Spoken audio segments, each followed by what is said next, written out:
The 26-year-old waitress he's leaving you for?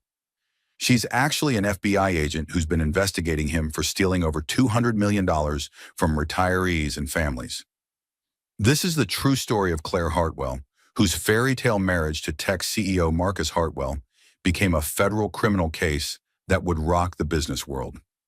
Because when Marcus thought he was trading his pregnant wife for a younger woman, he was actually falling into the most elaborate FBI sting operation in financial crime history. But the real shocker? The story doesn't end with just fraud and deception. It ends with Claire giving birth during an armed standoff, an undercover agent fighting for her life, and a narcissistic millionaire who was willing to commit murder to protect his secrets. You're about to hear how one woman's personal nightmare became her greatest triumph, and how sometimes the person who destroys your old life is actually clearing the path for your best life. Trust me, you will not see this ending coming. So grab your coffee, find a comfortable spot, and prepare for a story that proves truth really is stranger than fiction. This is CEO divorces pregnant wife for waitress until he discovers she's actually FBI undercover. Let's begin. I want a divorce. Marcus Hartwell's words cut through Romano's restaurant like shattered glass. Claire's fork clattered against her plate, the sound echoing in the sudden silence that engulfed their corner table. Every patron in the upscale Italian restaurant turned to stare at the 7 months pregnant woman whose world had just crumbled. Claire sat frozen, her hand instinctively moving to protect her swollen belly. She was wearing the blue maternity dress Marcus had bought her for their first anniversary, the one he'd said made her eyes sparkle like sapphires. Now those same eyes filled with tears as she stared at the man she'd loved for 3 years. "What did you say?" she whispered, hoping she'd misheard. Marcus avoided her gaze, his fingers drumming impatiently on the white tablecloth. At 42, he was still devastatingly handsome, with silver threading through his dark hair and those piercing gray eyes that had first captivated her at a tech conference 4 years ago. Tonight, those eyes were cold as winter steel. "You heard me, Claire. I want a divorce." The restaurant seemed to hold its breath. Claire felt the weight of dozens of stares, the whispered conversations that had stopped mid-sentence. She was a spectacle, a pregnant woman being abandoned in public by her millionaire ex-husband-to-be. "But Marcus, I thought we were celebrating our anniversary," she said, her voice barely audible. "You said you had something important to tell me." Marcus finally looked at her then, and what she saw in his expression made her blood run cold. There was no love there, no regret, no warmth, just impatience and something that looked almost like disgust. "I do have something important to tell you," he said, reaching into his briefcase. "I've already filed the papers." He slid a manila envelope across the table. Claire stared at it as if it were a snake about to strike. With trembling hands, she opened it and saw her name typed in stark black legal font. Claire Elizabeth Hartwell, respondent in the matter of divorce proceedings. "You already filed," she repeated numbly. "When?" "Last week. My attorney said it would expedite the process." "Last week." The words felt foreign in her mouth. "While I was at my doctor's appointment, while I was telling you about the baby's latest ultrasound." Marcus shifted uncomfortably. "Claire, let's not make this harder than it has to be." "Harder?" She laughed, a sound that came out more like a sob. "You're divorcing your pregnant wife in a public restaurant, and you're worried about making it harder?" Several diners had stopped pretending to eat and were openly staring now. Claire didn't care. Let them look. Let them see what kind of man Marcus Hartwell really was. "There's someone else," Marcus said bluntly. The words hit her like a physical blow. Claire gripped the edge of the table, feeling suddenly dizzy. "Someone else?" "Her name is Annette. She's 26, and she works at the diner near my office. We've been seeing each other for 6 months." 6 months. Claire's mind reeled. That was when she'd started showing, when her body began changing to accommodate their growing daughter. While she'd been glowing with excitement about their first child together, he'd been planning his escape with another woman. 6 months, she whispered. "Since I started showing." Marcus had the decency to look slightly ashamed. "It's not what you think, Claire. I didn't plan for this to happen. But Nat, she's young and free and exciting. She doesn't talk about nursery colors and baby names all the time. She doesn't need me to rub her feet or help her out of chairs." Each word was a dagger. Claire felt herself bleeding emotionally, her heart breaking into pieces that scattered across the restaurant floor. "I'm carrying your child," she said, her voice stronger now, fueled by anger. "Your daughter, Marcus. How can you abandon us for some waitress?" "Don't call her some waitress," Marcus snapped. "Nat is special. She understands me in ways you never did." Claire stood up slowly, her dignity intact despite the tears streaming down her face. The entire restaurant watched as the pregnant woman gathered her purse with shaking hands. "I understand you perfectly, Marcus," she said, her voice carrying across the silent dining room. "You're a coward who runs away when life gets real. You're abandoning your family because responsibility scares you more than loneliness ever could." She turned to leave, but as she took her first step toward the door, she felt a sudden warm gush between her legs. Looking down in horror, she saw amniotic fluid pooling at her feet. "Oh no," she gasped, clutching her belly. "No, no, no, it's too early." The restaurant erupted into chaos. Chairs scraped against floors as diners stood up. Someone shouted for an ambulance. Claire doubled over as the first contraction hit, a crushing pain that stole her breath. Marcus stood frozen, his face pale. A waiter rushed over with towels while another guest, a woman who identified herself as a nurse, knelt beside Claire. "It's okay, honey," the nurse said. "How far along are you?" "7 months," Claire panted. "This is too early. The baby isn't ready." Sirens wailed in the distance, growing louder. The paramedics arrived within minutes, their professional efficiency a stark contrast to the chaos around them. "I'm her husband," Marcus said as they loaded Claire onto a gurney.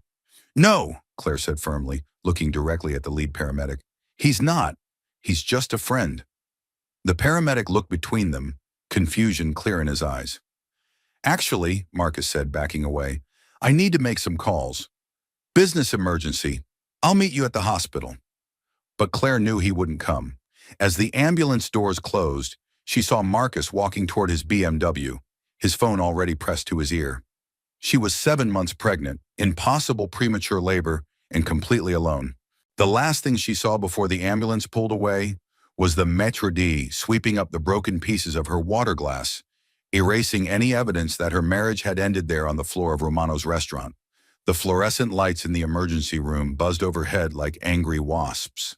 Claire lay on a hospital bed, wearing a blue gown that matched her tear-stained dress, now carefully folded in a plastic bag marked patient belongings. The fetal monitor beeped steadily beside her, each sound a reassurance that her daughter was still fighting. "Claire! Oh my God, honey, what happened?" Grace Matthews burst through the curtain, her gray hair disheveled and her face etched with worry. At 52, Claire's mother was usually the picture of composed elegance. But tonight she looked every bit the panicked grandmother to be. "Mom," Claire sobbed, reaching for her. "He left me. Marcus wants a divorce." Grace's face hardened. "That bastard, where is he? I'll kill him myself." "He's not coming," Claire said, fresh tears streaming down her cheeks. "He said he had business calls to make." "Business calls while his wife is in labor?" Grace's voice rose several octaves. "What kind of monster prioritizes work over his family?" Dr. Amanda Cross pushed through the curtain, her kind face immediately assessing the situation. At 45, she'd been Claire's obstetrician for 6 months and had seen every kind of pregnancy drama imaginable. "How are we feeling, Claire?" Dr. Cross asked, checking the monitor readings. "Scared," Claire admitted. "Is the baby okay?" "It's too early." Dr. Cross smiled reassuringly. "The good news is that this appears to be false labor brought on by extreme stress. Your contractions have stopped, and the baby's heartbeat is strong and steady." Grace squeezed Claire's hand. "Thank God." "However," Dr. Cross continued, her tone becoming more serious, "the stress has put both you and the baby at risk. I'm prescribing complete bed rest for the remainder of your pregnancy. No exceptions." "Bed rest?" Claire sat up straighter. "But I have things to do. The nursery isn't finished, and I need to find a divorce attorney and—" "Claire," Dr. Cross's voice was firm, "if you don't take this seriously, you could go into actual premature labor. Your daughter needs every day she can get to develop properly. Promise me you'll follow my orders." Claire nodded reluctantly. "I promise." Meanwhile, across town at Mickey's all-night diner, Marcus sat in his usual booth, his expensive suit looking out of place among the cracked vinyl seats and checkered floor. The diner smelled of grease and coffee, a far cry from the upscale restaurants where he usually conducted business. But this wasn't about business. This was about Nat. She appeared at his table with a fresh cup of coffee, her blonde hair pulled back in a simple ponytail, and her uniform pristine despite the late hour. At 35, Natalie Brooks had perfected the art of looking younger, her cover identity as 26-year-old Nat Williams so seamless that even seasoned criminals believed it. "Rough night?" she asked, noting his pale complexion and the way his hands shook slightly as he reached for the coffee cup. Marcus nodded grimly. "Claire's in the hospital. False labor, brought on by stress." Natalie felt a stab of guilt, quickly suppressed. She'd been working this undercover assignment for 8 months, and she'd watched Marcus gradually distance himself from his pregnant wife. She knew this day was coming, but seeing the aftermath still made her stomach turn. "I'm sorry to hear that," she said, and she genuinely was. "Is she okay?" "She'll be fine. The doctor said it was just stress." Marcus reached across the table and took her hand. "Nat, I told her about us tonight. I filed for divorce." Natalie's heart skipped a beat. This changed everything. Her FBI handlers had been hoping Marcus would make his move slowly, giving them more time to gather evidence of his securities fraud. But if he was accelerating his timeline— "You did?" she asked, injecting the right amount of excitement into her voice. "Really? Really, I'm done pretending, Nat. I want to be with you. I want to start our life together." Natalie smiled, hating herself for the deception, but knowing that thousands of retirees were depending on this investigation. Marcus's company had stolen over $40 million from pension funds, and he was the key to unraveling the entire scheme.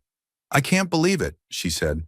"After all these months of sneaking around—" "No more sneaking," Marcus said firmly. "I want you to move into the penthouse. Tonight, if possible." Panic flashed through Natalie's mind, but she kept her expression neutral. Moving in with Marcus would make it nearly impossible to communicate with her FBI handlers, and it would put her in constant danger if he discovered her true identity. "Marcus, that's so sweet, but don't you think we should wait? Your wife just went into labor. People might talk." Marcus's expression darkened. "I don't care what people think. Claire and I are finished.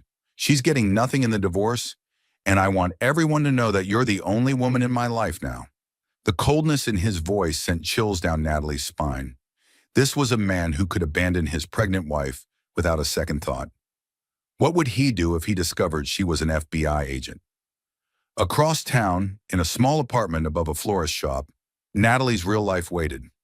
The walls were covered with surveillance photos and financial documents, evidence of Marcus's crimes carefully organized on a bulletin board that she covered with a sheet whenever she had visitors.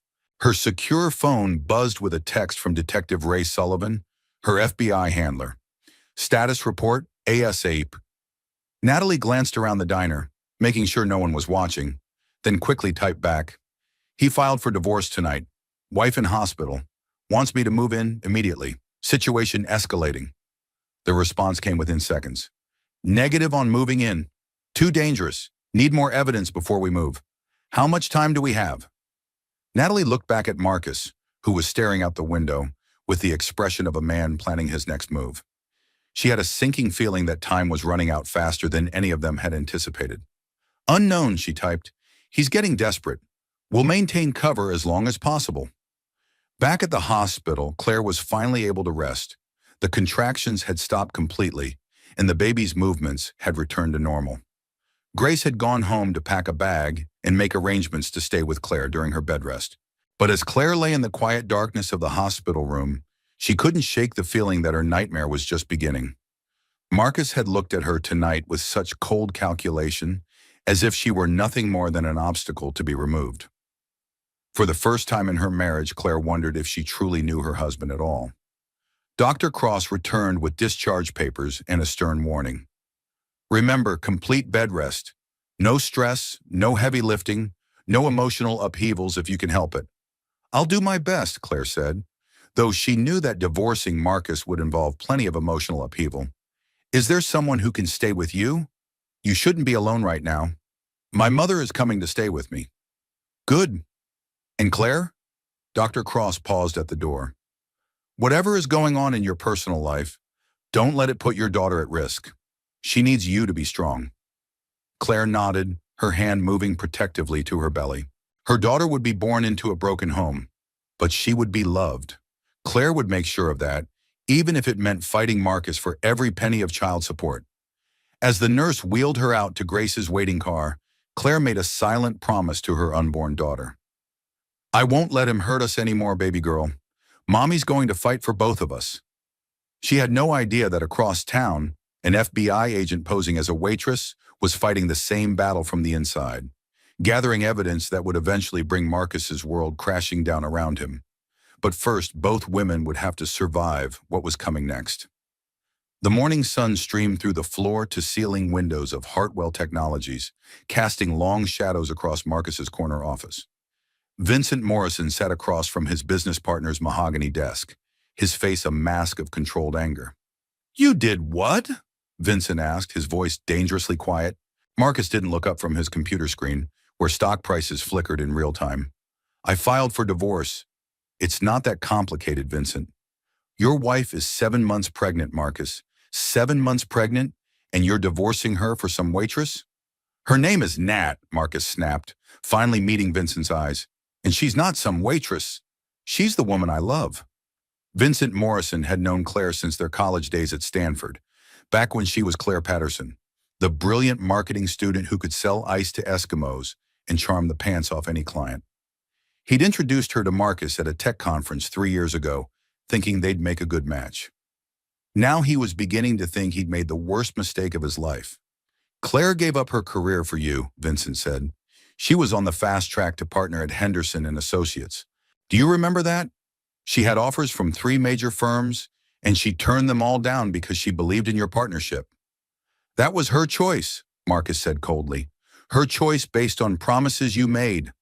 Promises about building a life together, about being a family. Marcus slammed his laptop shut. Don't lecture me about family, Vincent. You've been divorced twice. What makes you an expert on marriage? At least I never abandoned a pregnant wife in a public restaurant. The words hung in the air like a challenge. Marcus's jaw tightened, and for a moment, Vincent saw something dangerous flicker in his partner's eyes. How do you know about the restaurant? Marcus asked slowly. Vincent pulled out his phone and showed Marcus a video that was already going viral on social media. Someone had recorded Claire's water breaking, the chaos that followed, and Marcus's hasty exit. The caption read, CEO abandons pregnant wife for younger woman. Karma incoming. It's everywhere, Marcus. Business Week picked it up an hour ago. Our stock is down 12%. Marcus stared at the screen in horror. In the video, he looked exactly like what he was. A wealthy, privileged man abandoning his family without a second thought. The comments were brutal. This will blow over, he said, but his voice lacked conviction. Will it? Because I've been getting calls all morning from investors asking about the company's stability. When the CEO's personal life is this messy, people start wondering what else might be falling apart. Marcus turned back to his computer, pulling up financial spreadsheets that showed the real scope of his problems. The Ponzi scheme he'd been running for 3 years was finally catching up with him. New investors were becoming harder to find, and existing clients were asking uncomfortable questions about their returns. We need to move money offshore, Marcus said quietly. All of it. The Cayman accounts are ready. Amari, Vincent's blood ran cold. What are you talking about? I've been preparing for this day, Vincent. If the SEC starts investigating, we need to have our assets protected. Our assets? Marcus, what have you done? Marcus turned to face his partner, and Vincent saw the truth in his eyes. This wasn't about a messy divorce or a midlife crisis. This was about survival. The company is bankrupt, Vincent. We've been paying early investors with money from new investors for 3 years. It's a house of cards, and it's about to collapse. Vincent felt the room spin around him. You've been running a Ponzi scheme? With our clients' money? Not our clients. Pension funds, retirement accounts, people who won't miss the money for years. Jesus Christ, Marcus. Do you realize what you've done? We're talking about thousands of families, people who trusted us with their life savings. Marcus shrugged as if they were discussing the weather. Business is business, Vincent. You win some, you lose some. This isn't business. This is theft. This is fraud on a massive scale. Keep your voice down, Marcus hissed, glancing toward the door. The walls have ears in this building. Vincent stood up slowly, his hands shaking with rage. I won't be part of this, Marcus. I'm going to the authorities. No, you're not. Something in Marcus's tone made Vincent freeze. His partner was staring at him with an expression he'd never seen before, cold and calculating and utterly ruthless. Vincent, you've been my partner for 5 years. Your signature is on half the documents. Your name is on the accounts. If I go down, you go down with me. I had no idea what you were doing. Try proving that to a federal prosecutor. Vincent sank back into his chair, the full weight of his situation crashing over him. Marcus was right. Even if he'd been an unwitting accomplice, his involvement in the company made him legally vulnerable. There's another way, Marcus continued. We transfer everything to the offshore accounts. Take what we can and disappear. I've got new identities ready, new passports. We can be in a non-extradition country by tomorrow night. And leave Claire to face the music alone?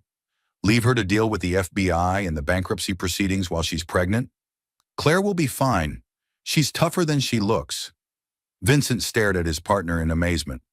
Who are you? What happened to the man I started this company with? I grew up, Marcus said simply. I realized that loyalty is a luxury I can't afford. Meanwhile, across town, FBI Special Agent Natalie Brooks sat in the back booth of Mickey's Diner, her laptop hidden behind a stack of romance novels. To any casual observer, she looked like a waitress on her break, catching up on her reading. In reality, she was encrypting files and uploading surveillance footage to a secure FBI server. Her phone buzzed with an encrypted message from Detective Sullivan. Meeting requested, 1 hour. Usual place. Natalie glanced around the diner, making sure no one was watching, then typed back, confirmed. Situation deteriorating rapidly. The usual place was a defunct dry cleaner 3 blocks away, the perfect cover for a quick briefing. Natalie had been using the location for months, slipping in through the back entrance during her supposed lunch breaks. Detective Ray Sullivan was waiting for her when she arrived, his weathered face etched with concern. At 48, Sullivan had spent 20 years with the FBI, working everything from organized crime to white-collar fraud. But the Marcus Hartwell case was proving to be more complex than anyone had anticipated. Talk to me, Sullivan said without preamble. He's accelerating his timeline, Natalie said. Filed for divorce last night, wants me to move in immediately. Something has him spooked. Now, we know what's got him spooked. His business partner is asking questions. Sullivan handed her a surveillance photo taken through the windows of Hartwell Technologies. It showed Marcus and Vincent in what appeared to be a heated argument. Vincent Morrison, former military, squeaky clean record. We think he's just figured out what Marcus has been doing. That makes him dangerous to Marcus, Natalie said. What's our contingency if Marcus decides to eliminate potential witnesses? We've got surveillance on Morrison, but it's limited. If Marcus moves against him, we might not be able to intervene in time. Natalie studied the photograph, noting the tension in both men's postures. What about Claire? If Marcus is willing to hurt his business partner, we've got someone watching her mother's house, but again, it's limited surveillance. Our priority has to be gathering enough evidence to make arrests before Marcus realizes what's happening. He's already suspicious of me. Wants to know why I won't quit my job at the diner? Sullivan nodded grimly. How much longer can you maintain your cover? Days, maybe hours. He's getting paranoid, and paranoid criminals make dangerous decisions. Then we need to move fast. I want you to get inside his office, get access to his computer files. We need hard evidence of the money transfers. That's a huge risk. If he catches me, I know, but we've got 2,000 families counting on us to recover their retirement funds. That's got to be worth the risk. Natalie nodded, understanding the weight of responsibility on her shoulders. Somewhere out there, teachers and firefighters and small business owners were trusting that their pension funds were safe. They had no idea that a narcissistic CEO had been gambling with their futures. I'll get you what you need, she said, but I'm going to need backup. If this goes wrong, you'll have it. 3 units positioned around the building. But Natalie, if Marcus figures out who you really are, your cover won't be the only thing that's blown. This man has already shown he's willing to abandon his pregnant wife. God knows what he'll do to protect his secrets. As Natalie drove back to the diner, she thought about Claire Hartwell, alone and frightened and confined to bed rest, while her husband planned his escape. The woman had no idea that her personal nightmare was about to become a federal case, or that the waitress her husband was leaving her for was actually trying to bring him to justice. But before any of that could happen, Natalie had to survive long enough to gather the evidence they needed. And with Marcus growing more paranoid by the hour, survival was becoming an increasingly uncertain prospect. The phone call came at 6:15 in the morning. Vincent Morrison had been driving to an early meeting with potential investors, taking the winding mountain road that cut through the hills outside the city. It was a route he'd traveled hundreds of times, but this morning, his BMW's brakes had failed on a steep curve. The car went through the guardrail and rolled down a 30-foot embankment, finally coming to rest against a cluster of oak trees. By the time the paramedics arrived, Vincent was unconscious, bleeding from a traumatic head injury. Marcus received the call while he was having breakfast with Natalie at the penthouse. She watched his face carefully as he listened to the voice on the other end, noting how his expression shifted from surprise to something that looked almost like satisfaction. "That's terrible news," Marcus said into the phone. "Yes, of course I'll handle the client meeting." Vincent would want the company to continue operating normally. He hung up and turned to Natalie with what appeared to be genuine concern. "My business partner was in a car accident. He's in critical condition." "Oh my God, that's horrible," Natalie said, and she meant it. "What happened?" "Brake failure, apparently. Poor guy went right through the guardrail on Canyon Road." Natalie felt a chill run down her spine. Canyon Road was notorious for its dangerous curves, but it was also a route that any experienced driver would navigate carefully. Vincent Morrison was former military, trained in defensive driving. The chances of him simply losing control seemed slim. "Is he going to be okay?" she asked. "Too early to tell. He's got a severe head injury. Even if he survives, he might not remember." Marcus caught himself. He might not remember what happened." The correction was telling. Natalie filed it away for her next report to Detective Sullivan. At the hospital, Dr. Cross was finishing her rounds when she encountered Grace Matthews in the corridor. Claire's mother looked exhausted, her usually perfect hair pulled back in a messy ponytail. "How is she doing?" Dr. Cross asked. "Not well," Grace admitted. "She's following your bed rest orders, but she's constantly anxious. Every time the phone rings, she's terrified it's Marcus with more bad news." "Has he been to see her since the divorce filing?" Grace's expression hardened. "He sent flowers, expensive ones, with a card that said, 'Hope you're feeling better.' Not even an apology." Dr. Cross shook her head. In 20 years of practice, she'd seen plenty of difficult divorces, but abandoning a woman in her third trimester was particularly cruel. "The stress isn't good for either of them," she said. "Claire needs to find ways to relax, to focus on positive things." "Hard to do when your millionaire ex-husband is trying to leave you with nothing," Grace said bitterly. "Ex-husband?" "Well, soon-to-be ex-husband. His lawyers are pushing for a quick settlement. They claim all the marital assets are tied up in business investments that have gone sour." Dr. Cross frowned.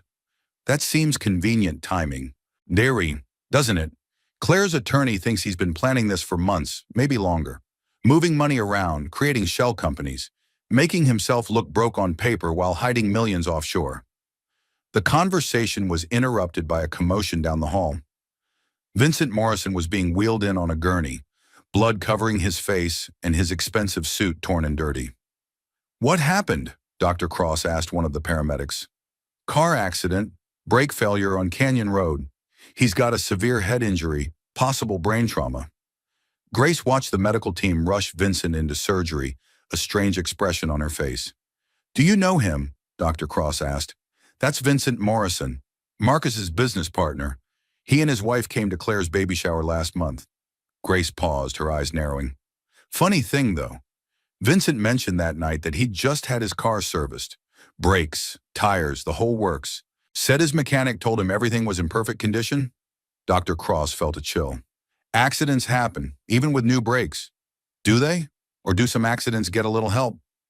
Meanwhile, Natalie was using her break at the diner to conduct her own investigation. She'd managed to slip into Marcus's office while he was at the hospital, ostensibly to water his plants as the helpful girlfriend who wanted to surprise him. What she'd found there had made her blood run cold. Hidden in a locked desk drawer, she'd discovered a receipt from Murphy's Auto Service, dated 2 days ago. The work order was for Vincent Morrison's BMW, and it included brake line replacement. But according to the receipt, the work had been done by someone named Eddie Kowalski, not the shop's regular mechanics. Natalie had photographed the receipt and run a quick background check on Eddie Kowalski. What she'd found was a man with a criminal record that included charges for assault, extortion, and tampering with vehicles. He was exactly the kind of person someone would hire if they wanted to cause an accident. Her secure phone buzzed with a message from Detective Sullivan. Vincent Morrison in critical condition. Suspicious circumstances. Need update ASAP. Natalie typed back, found evidence linking Marcus to brake tampering. Morrison was asking questions about offshore accounts. Marcus silenced him. The response came immediately. This changes everything. Morrison's attempted murder, not just financial fraud. You need to get out now. Can't leave yet. Still need computer access for account numbers. Give me 24 hours. Too dangerous. Abort mission. Negative. 2,000 families counting on this evidence. Will maintain cover until computer access achieved. Natalie deleted the messages and returned to her waitressing duties, but her mind was racing. Marcus wasn't just a white-collar criminal anymore. He was a man willing to commit murder to protect his secrets, and she was living in his penthouse, sharing his bed, completely at his mercy if he discovered her true identity. That evening, Claire was resting in her childhood bedroom at her mother's house when Rebecca Campbell Morrison arrived with updates on the divorce proceedings. Rebecca was a formidable woman in her late 30s, with red hair and green eyes that missed nothing. She'd been Claire's best friend since law school and had built a reputation as one of the city's toughest divorce attorneys. "How are you holding up?" Rebecca asked, settling into the chair beside Claire's bed. "I'm scared," Claire admitted. "Not just about the baby, but about what Marcus might do. This isn't the man I married, Rebecca. There's something different about him now, something cold and calculating." Rebecca pulled out a file folder thick with documents. "Your instincts are right to be concerned. My investigation has uncovered some disturbing patterns." "What kind of patterns?" "Marcus has been systematically moving assets for over a year. Shell companies, offshore accounts, cryptocurrency investments that can't be traced. He's been planning this divorce long before you got pregnant." Claire felt sick. "How much are we talking about?" "Hard to say exactly, but I estimate he's hidden between $50 and $100 million. $100 million? Claire's voice rose in shock. "Where did that kind of money come from?" "That's what I'm trying to figure out. His company's revenue doesn't justify that kind of wealth, and his investment portfolio doesn't add up either." Rebecca hesitated, then decided Claire needed to know the full truth. "Claire, I think your husband might be involved in some kind of financial fraud. The numbers just don't make sense otherwise." Before Claire could respond, Grace appeared in the doorway, her face pale. "Turn on the news," she said urgently. "Now!" Rebecca grabbed the remote and switched on the television. A breaking news banner scrolled across the bottom of the screen. "Local tech executive critical after mysterious car accident." The reporter was standing outside the hospital where Vincent Morrison lay, fighting for his life. Vincent Morrison, co-founder of Hartwell Technologies, remains in critical condition tonight after his luxury vehicle went through a guardrail on Canyon Road. Police are investigating the cause of the accident, which appears to have been caused by complete brake failure. Claire gripped Rebecca's hand. "Vincent was asking questions about Marcus's business practices. He called me last week, said he was concerned about some financial irregularities at the company. And now he's in a coma with a head injury," Rebecca said grimly. "Convenient timing." Grace sat down heavily on the edge of the bed. "Girls, I think we're dealing with something much more dangerous than a nasty divorce." Claire looked down at her swollen belly, where her daughter was moving restlessly, as if sensing her mother's distress. "What are we going to do?" "We're going to be very, very careful," Rebecca said, "and we're going to document everything. If Marcus is willing to hurt his business partner, there's no telling what he might do to protect his secrets." None of them knew that across town, an FBI agent was asking herself the same question, wondering how long she could maintain her cover before Marcus discovered the truth. The investigation that had started as a routine financial fraud case was rapidly becoming something much more deadly. And at the center of it all was a pregnant woman who had no idea that her personal nightmare was about to explode into a federal criminal case that would destroy everything she'd ever believed about the man she'd married. The diamond ring was enormous, a 5-carat solitaire that caught the fluorescent lights of Mickey's diner and threw rainbows across the cracked Formica table. Natalie stared at it in shock, her hand frozen halfway to her mouth with a forkful of pie. "Marcus, I can't accept this," she said, her voice barely above a whisper. "Of course you can," Marcus replied, sliding the black velvet box closer to her. "You're going to be my wife, Nat. I want everyone to know that you belong to me." The possessive way he said "belong to me" made Natalie's skin crawl, but she forced herself to smile. Around them, the diner's regular customers had stopped eating to stare at the expensive ring and the well-dressed man proposing to their favorite waitress. "It's beautiful," she managed, slipping the ring onto her finger. The weight of it felt like a shackle. "But Marcus, don't you think we should wait? Your divorce isn't even final yet." Marcus's expression darkened. "My divorce is a formality. Claire will sign whatever papers my lawyers put in front of her. She knows she has no choice. But the baby will be provided for." "I'm not completely heartless, Nat." His tone suggested otherwise. "But I'm done pretending to be something I'm not. I'm done living a lie." The irony wasn't lost on Natalie.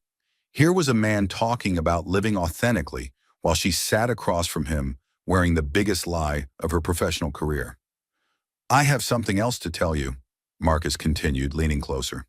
"We're leaving the country tomorrow night. I've booked us first-class tickets to the Cayman Islands. From there, we'll go somewhere with no extradition treaties. Switzerland, maybe, or Monaco?" Natalie's blood turned to ice.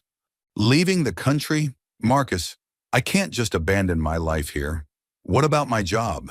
My apartment?" "Your job?" Marcus laughed. "Nat, you're going to be married to a multimillionaire. You'll never have to work again. But this diner is my life. These people are my family." Marcus's eyes hardened.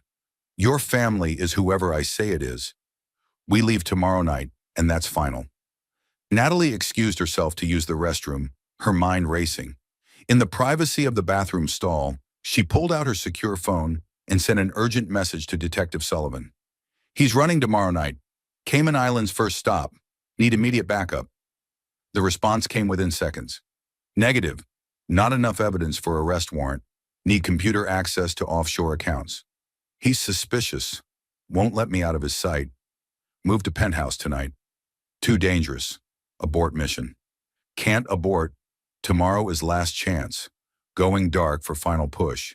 Natalie deleted the messages and returned to the dining room, where Marcus was paying their check with a $100 bill and telling the manager to keep the change. "Ready to go home?" he asked, wrapping his arm around her waist. "More than ready," she lied. Meanwhile, across town, Rebecca Campbell Morrison was having the most frustrating conversation of her legal career. She sat in her downtown office, surrounded by financial documents and legal briefs, speaking to Claire via video call. "The preliminary asset search confirms what we suspected," Rebecca said. "Marcus has systematically emptied every joint account and hidden the money in shell companies." Claire, propped up in bed with pillows, looked exhausted. "How is that legal?" "It's not, but proving it and recovering the funds are two different things. He's been very careful to make everything look legitimate on paper." "What about the house?" "Mortgage to the hilt as of last month. He took out a second mortgage and moved the money offshore. On paper, you owe more than the house is worth." Claire's face crumpled. "So I get nothing? After 3 years of marriage and giving up my career?" "I didn't say that." Marcus made one crucial mistake. He filed for divorce in a community property state. Even if he's hidden the assets, you're entitled to half of everything acquired during the marriage. "But if we can't find the money," "then we make his life very uncomfortable until he produces it. I've already filed motions to freeze his passport and all known accounts. He's not leaving the country until this is settled." Rebecca didn't mention that she'd tried to file the passport freeze 3 times, only to be told by the court clerk that Marcus's travel documents were protected by some kind of federal hold. Someone else was already monitoring Marcus Hartwell, and Rebecca was beginning to suspect she knew who. At that moment, Vincent Morrison's wife was sitting beside her husband's hospital bed, holding his hand and willing him to wake up. Sarah Morrison was a nurse herself, and she understood the severity of Vincent's injuries better than most. The traumatic brain injury had caused swelling that required surgical intervention. Even if Vincent survived, there was no guarantee he'd remember anything about the weeks leading up to his accident. The doctors called it retrograde amnesia, a common side effect of severe head trauma. But Sarah Morrison knew her husband better than any doctor. She'd seen him troubled and distracted in the days before the accident, spending hours on the phone with lawyers and accountants. He'd been investigating something at Hartwell Technologies, something that had kept him awake at night. "Mrs. Morrison?" Sarah turned to see a man in a suit standing in the doorway. He had the look of law enforcement, from his conservative haircut to his polished shoes. "I'm Detective Ray Sullivan, FBI. I'd like to ask you a few questions about your husband's work." Sarah's heart skipped. "FBI? Is Vincent in some kind of trouble?" "We don't think so, ma'am, but we believe he may have uncovered evidence of criminal activity at his company. Did he mention anything about financial irregularities or concerns about his business partner?" Sarah nodded slowly. He'd been asking questions about offshore accounts and unusual money transfers. He thought Marcus was hiding assets from the divorce, but it seemed like more than that. "Did he keep any records at home? Documents or files that might help our investigation?" "He has a home office. There are files there, but I don't know what's in them." Detective Sullivan handed her his card. "Mrs. Morrison, I need you to understand something. If your husband was investigating Marcus Hartwell's business practices, his accident might not have been an accident." Sarah's face went pale. "You think Marcus tried to kill him?" "I think your husband discovered something that made him dangerous to some very powerful people, and I think those people decided to silence him permanently." The weight of Sullivan's words hit Sarah like a physical blow. Vincent wasn't just fighting for his life. He'd been targeted for elimination by someone he'd trusted as a partner and friend. "What can I do to help?" she asked. "Give me access to those files. And Mrs. Morrison, be very careful who you trust. If Vincent was targeted for what he knew, you might be in danger too." That evening, Natalie found herself trapped in Marcus's penthouse, playing the role of the loving fiancé while her FBI training screamed warnings about the danger she was in. Marcus had insisted on cooking dinner for her, a romantic gesture that felt more like a cage closing around her. "To new beginnings," Marcus said, raising his wine glass. "To new beginnings," Natalie echoed, hating the words even as she spoke them. After dinner, Marcus excused himself to make some business calls, leaving Natalie alone in the living room. This was her chance, possibly her last chance, to access his computer and get the evidence Sullivan needed. She crept to Marcus's home office, her heart pounding. The computer was password protected, but Natalie had spent months observing Marcus's habits. She tried his birthday, then his social security number, then variations of his company name. Nothing worked. Frustrated, she tried Nat William 6, her cover identity's name and supposed age. The screen unlocked immediately. "Narcissistic bastard," she muttered, navigating to his financial files. What she found there made her hands shake. Bank transfers totaling over $200 million. Account numbers in the Cayman Islands, Switzerland, and Monaco. Client lists showing pension funds that had been systematically drained. Most chilling of all was a document labeled contingency plans. It contained detailed instructions for liquidating assets, destroying evidence, and eliminating potential witnesses. Vincent Morrison's name was at the top of the list. Claire Hartwell's name was second.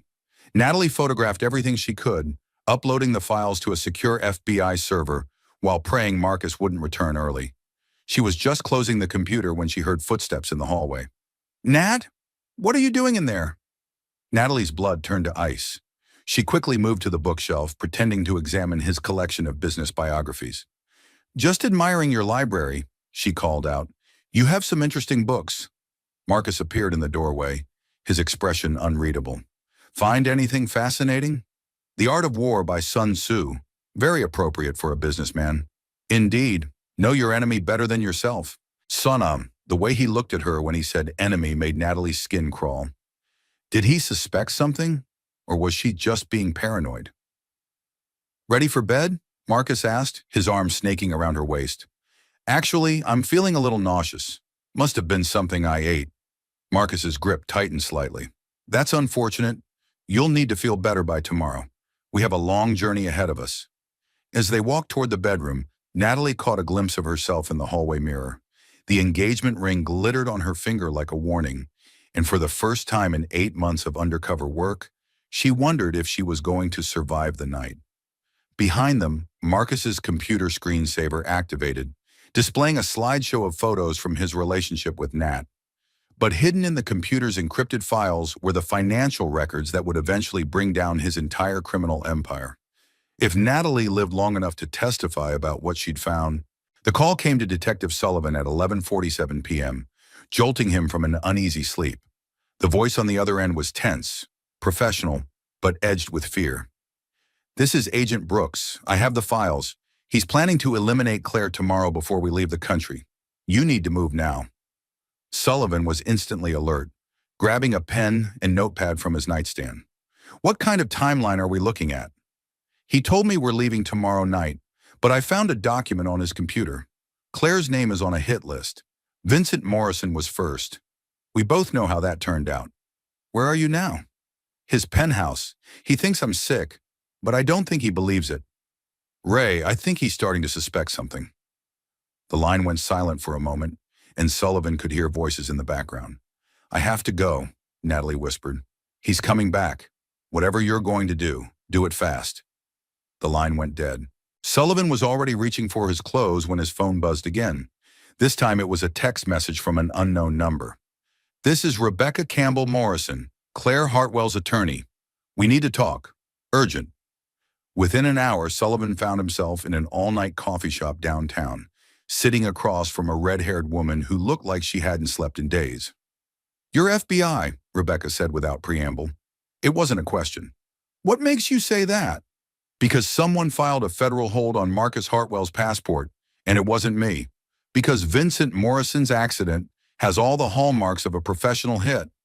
And because my private investigator found surveillance equipment near Claire's mother's house. Sullivan studied the attorney carefully. Rebecca Campbell Morrison had a reputation as one of the city's toughest divorce lawyers, someone who didn't back down from a fight. Right now, she looked like a woman who'd stumbled into something much bigger than a contentious divorce. What do you know about your client's husband? Sullivan asked. I know he's been systematically hiding assets for over a year. I know he's moved at least $50 million offshore, and I know he's desperate enough to hurt people who get in his way. Sullivan made a decision. Mrs. Campbell Morrison, I'm going to tell you something that doesn't leave this table. Marcus Hartwell is under federal investigation for securities fraud. We have evidence that he's stolen over $200 million from pension funds. Rebecca's face went white. $200 million? That's what we've confirmed so far. The actual number could be higher. And Claire is in danger. We have intelligence suggesting that Marcus plans to eliminate potential witnesses before he flees the country. Your client's name is on that list.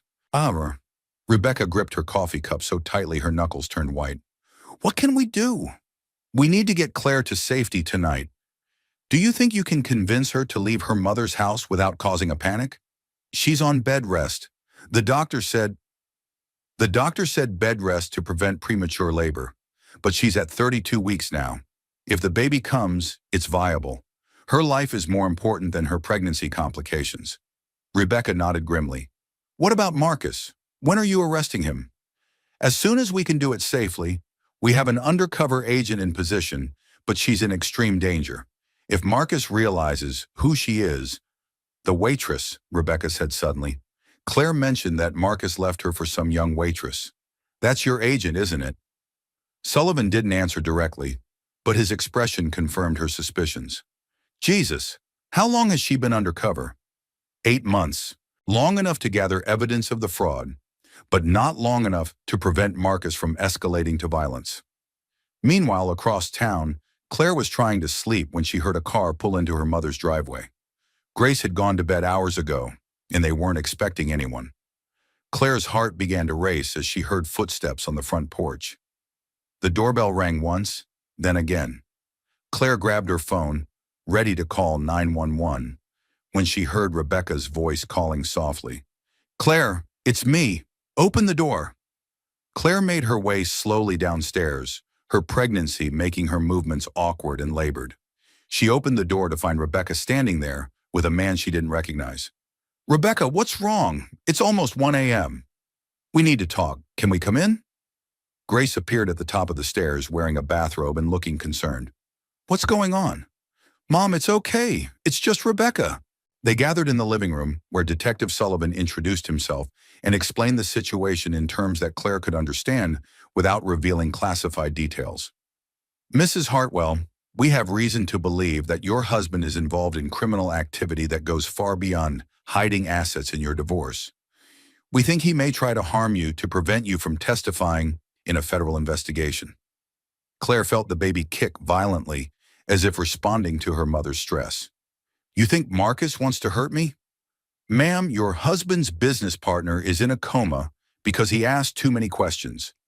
We have evidence suggesting that Vincent Morrison's brake lines were tampered with." Grace gasped. "Vincent's accident wasn't an accident?" "We don't think so. And Mrs. Hartwell, we found a document on your husband's computer that suggests you might be next." Claire sank into her chair, her hands protectively cradling her belly. "What kind of document?" Sullivan exchanged a glance with Rebecca, who nodded encouragingly. "A contingency plan, a list of people who might pose a threat to his escape plans. Your name is on that list." The room fell silent, except for the ticking of Grace's antique clock on the mantelpiece. "What do you want me to do?" Claire asked finally. "We want to move you to a safe house tonight, somewhere Marcus can't find you while we finish gathering evidence." "I'm on bed rest. The doctor said—" "Claire," Rebecca interrupted gently, "if Marcus is willing to kill to protect his secrets, bed rest isn't going to matter if you're not alive to benefit from it." Grace stood up decisively. "I'll pack our bags." "Mrs. Matthews, I appreciate your concern for your daughter, but—" "Detective Sullivan," Grace said firmly, "I raised Claire by myself after her father died. I protected her then, and I'll protect her now. Wherever she goes, I go." Sullivan nodded. "Fair enough. Fair. But we need to leave within the hour. Can you be ready?" As Grace hurried upstairs to pack, Claire turned to Rebecca with tears in her eyes. "How did this happen? How did my marriage turn into a federal criminal case?" "I don't know, honey. But we're going to get through this. You and the baby are going to be safe." Sullivan's phone buzzed with another text from the unknown number. This time the message made his blood run cold. "He knows something. Getting suspicious. May need immediate extraction." It was from Natalie, and it meant that the most dangerous part of the operation was just beginning. At the penthouse, Marcus stood in his office doorway, staring at his computer screen. Someone had been using his computer while he was on his business calls. The file modification timestamps told the story. Someone had accessed his financial records, his offshore account information, and most damning of all, his contingency plans. Only one person had been in his office tonight. Marcus walked quietly to the bedroom, where Natalie lay curled under the covers, apparently asleep. In the dim light from the hallway, he could see her face, so young and innocent looking, so perfect for the role she'd been playing. But Marcus hadn't built a multi-million-dollar company by trusting appearances. He'd survived in the cutthroat world of tech by being paranoid, by questioning everything and everyone. And right now, everything about Nat Williams was starting to feel like a lie. He pulled out his phone and made a call to a private investigator he'd used for sensitive matters in the past. "Eddie, it's Marcus Hartwell. I need a deep background check on someone. Name is Nat Williams, 26 years old, works at Mickey's Diner. I need everything. Employment history, family background, financial records. And Eddie, I need it in 2 hours." He ended the call and looked back at the woman in his bed. If Nat Williams was who she claimed to be, the background check would confirm it. But if she was someone else, if she was working for law enforcement or a rival company or anyone who wanted to hurt him, he would know soon enough. And then he would deal with her the same way he dealt with Vincent Morrison. Marcus smiled coldly in the darkness.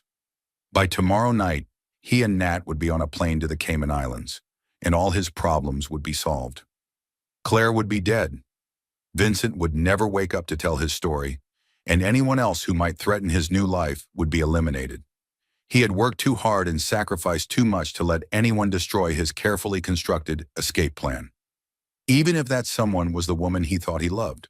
The safe house was a nondescript ranch home in the suburbs, the kind of place that would blend invisibly into any middle-class neighborhood. Claire sat in the living room at 3 a.m., watching two FBI agents position surveillance equipment while Rebecca made coffee in the kitchen. Grace had finally fallen asleep on the couch, emotionally exhausted by the night's revelations. Detective Sullivan finished a phone call and approached Claire with a grim expression. "Mrs. Hartwell, I need to prepare you for what's going to happen over the next 24 hours. You're going to arrest Marcus? We're going to try, but first we need to extract our undercover agent safely. She's gathered enough evidence to convict your husband of securities fraud, but she's in extreme danger." Claire felt the baby shift restlessly inside her, responding to her elevated stress levels. "The waitress he's been seeing, she's FBI. Yes, and right now she's trapped in his penthouse with a man who's killed once and is prepared to kill again." The irony wasn't lost on Claire. The woman Marcus had left her for, the woman who'd been the catalyst for her world falling apart, was actually trying to bring him to justice. "What happens to me after you arrest him?" Sullivan sat down across from her, his expression kind but serious. "That depends on several factors. The money he stole will need to be recovered and returned to the pension funds. His personal assets will be frozen pending trial. You'll likely be entitled to some financial support, but nothing like the lifestyle you're used to." Claire laughed bitterly. "The lifestyle I'm used to was built on stolen money from retirees and families. I don't want any of it. Mrs. Hartwell, you're about to be a single mother. You'll need resources to support your daughter." "I'll figure it out. I had a career before I married Marcus. I can rebuild." Sullivan nodded approvingly. In his experience, the victims who survived these kinds of situations were the ones who found strength in starting over, rather than wallowing in what they'd lost. Meanwhile, across town, Natalie was discovering that 8 months of undercover work hadn't prepared her for the psychological warfare Marcus was capable of. She woke at 6 a.m. to find him sitting in a chair beside the bed, fully dressed, watching her with an expression she couldn't read. "Good morning, beautiful," he said, but there was something cold in his voice that made her instantly alert. "Morning," she replied, sitting up carefully. "You're up early." "Couldn't sleep. Too excited about our trip." Marcus stood and walked to the window, looking out at the city skyline. "Nat, I've been thinking about our relationship. 8 months is a long time to be with someone, don't you think?" "I suppose. Why?" "It's just interesting how well we fit together from the very beginning. Almost like you knew exactly what I needed to hear, exactly how to make me feel better about my problems." Natalie's blood turned to ice, but she kept her expression neutral. "I care about you, Marcus. Of course I want to make you feel better." "Of course." He turned back to her, and she saw something dangerous flickering in his eyes. "Tell me about your family, Nat. Your childhood." This was dangerous territory. Natalie had rehearsed her cover story hundreds of times, but Marcus's tone suggested this wasn't casual conversation. "I grew up in Ohio. Small town, working-class family. My dad worked at a factory. My mom was a secretary." "What was your father's name?" "Robert. Robert Williams." "And what factory did he work at?" Natalie felt sweat beating on her forehead. These were details she'd memorized, but Marcus's interrogation felt like a trap. "Eastman Manufacturing. They made automotive parts." Marcus nodded slowly. "Eastman Manufacturing in Ohio. Interesting." He pulled out his phone and scrolled through what appeared to be an email. "I had a private investigator do a little background check on you last night. Just routine, you understand. When you're as wealthy as I am, you have to be careful about the people you let into your life." Natalie's heart began to race, but she forced herself to appear confused rather than terrified. "A background check? Marcus, that's a little paranoid, don't you think?" "Is it? Because according to my investigator, there's no record of a Robert Williams ever working at Eastman Manufacturing. In fact, there's no record of Eastman Manufacturing ever existing in Ohio." The silence that followed felt like eternity. Natalie's FBI training kicked in, calculating distances to exits, potential weapons, ways to signal for help. but she was trapped 30 floors above the street with a man who'd already committed murder once. "That's impossible," she said, trying to sound confused rather than caught. "Maybe your investigator made a mistake." Marcus laughed, but there was no humor in it. "My investigator is very thorough. He also couldn't find any employment records for you before you started working at Mickey's Diner. No previous addresses, no tax returns, no credit history. It's almost like Nat Williams didn't exist until 8 months ago." "Marcus, you're scaring me. I don't understand what you're suggesting."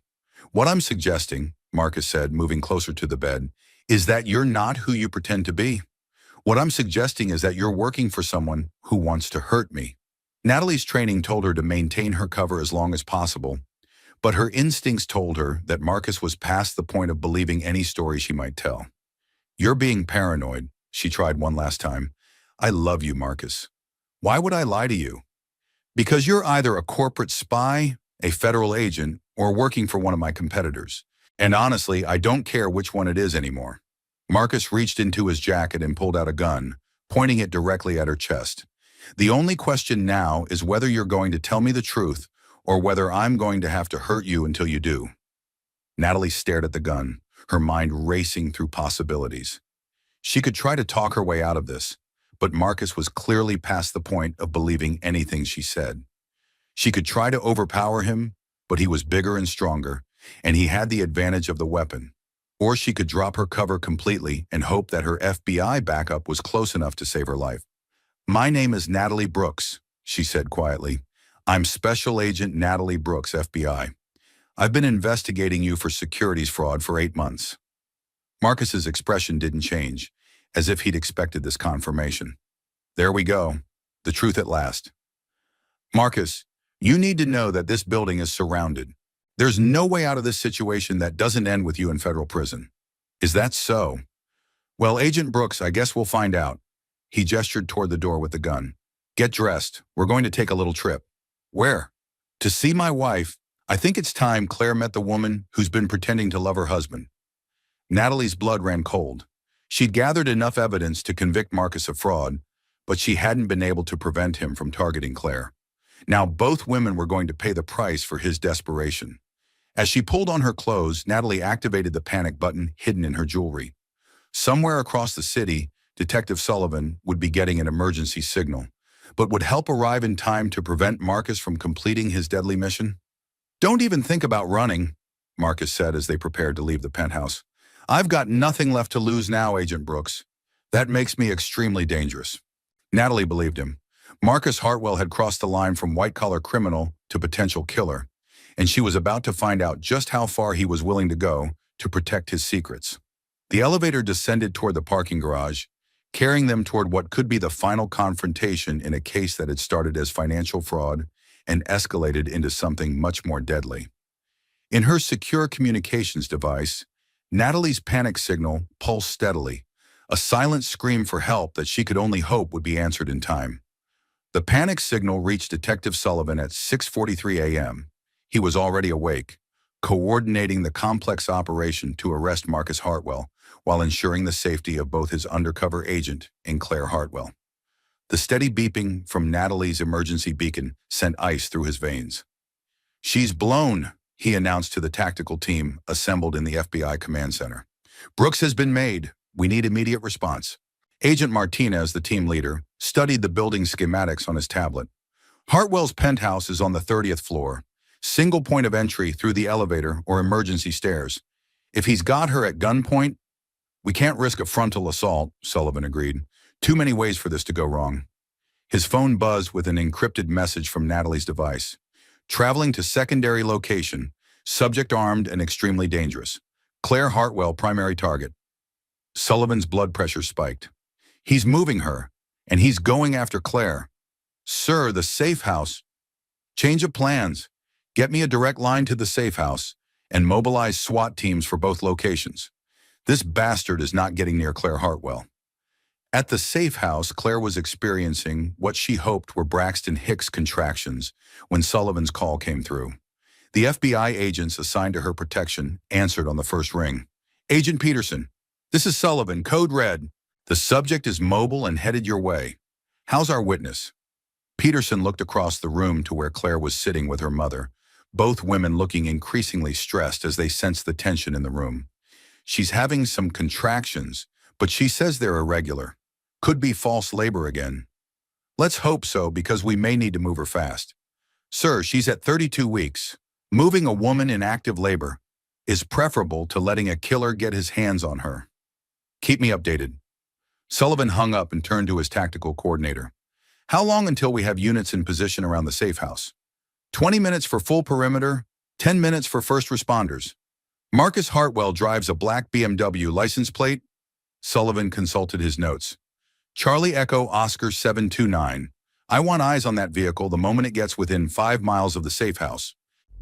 Meanwhile, in the BMW racing through the early morning traffic, Natalie was trying to calculate her options. Marcus had zip-tied her hands behind her back and was driving with one hand while keeping the gun trained on her with the other. You know, she said, trying to keep her voice conversational, kidnapping a federal agent is going to add serious time to your sentence. My sentence? Marcus laughed grimly. Agent Brooks, I'm not planning on standing trial. You think you can shoot your way out of this? I think I can eliminate the witnesses and disappear to a country that doesn't have an extradition treaty with the United States. It's amazing how far $200 million can take you. Natalie studied his profile, noting the tension in his jaw and the way his knuckles were white where they gripped the steering wheel. Marcus Hartwell was a man who'd convinced himself he had no choice but to commit murder to protect his freedom. What about your daughter, she asked. You're willing to make her an orphan to save yourself? For a moment, something flickered across Marcus's expression. Regret, maybe, or the ghost of paternal love. But it was gone almost instantly. My daughter will be better off without me in her life. Claire will remarry eventually, some boring accountant or lawyer who'll be a proper father figure. You really believe that? That she'll be better off knowing her father was a murderer? She'll never know what really happened. Accidents happen all the time, Agent Brooks. Gas leaks, house fires, carbon monoxide poisoning. Very sad, very tragic, and very difficult to prove otherwise. The casual way he discussed murdering his pregnant wife made Natalie's skin crawl. She'd worked undercover cases involving drug dealers and organized crime bosses, but there was something particularly chilling about Marcus's cold calculation. Her secure phone, hidden in her boot, buzzed with an incoming message. Using techniques she'd learned in FBI training, Natalie managed to activate the phone's tracking beacon by pressing her heel against the device. Even if she didn't survive the next few hours, law enforcement would be able to follow their route. At the safe house, Claire's contractions were becoming more regular and more intense. Grace sat beside her daughter, timing the intervals and growing increasingly worried. Honey, I think these might be real this time, Grace said gently.